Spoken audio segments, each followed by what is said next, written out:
Thank you, Madam Chairman, and thank you for holding this. I think this is an important topic. But as much as I'd like to talk about children and COVID, I think we need to discuss the elephant in the room. Why are people hesitant to get vaccinated? In my opinion, I think they've lost confidence in the government, in the CDC, and the FDA. And that wasn't helped by now Vice President Kamala Harris when she stated that she wouldn't get a vaccination developed under President Trump. And secondly, the misinformation is rampant on social media, undermining people's trust in medicine and the vaccine.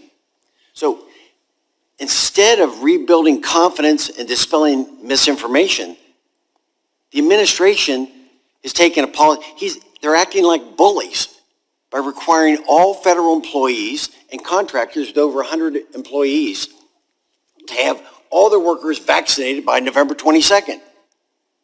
Businesses are concerned about this. There's no guidance on this mandate. If employers are expected to comply by November 22nd, employees will need to do some serious soul searching to determine how and if they're going to comply by November 1st to get that first shot.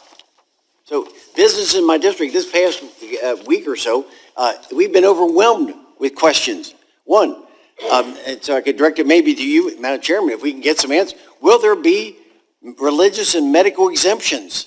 And when will they be clarified prior to November 1st? Who will provide the immunity for employers who have to fire their employees who are unwilling to get a shot? Vaccinations were likely not part of their employment contract when they hired on. So who's going to provide them immunity? What about employees who work remotely? Will they be required to get vaccinated? What about workers covered under the Old Americans Act? Will employers be provided immunity if they have to fire these aged employees?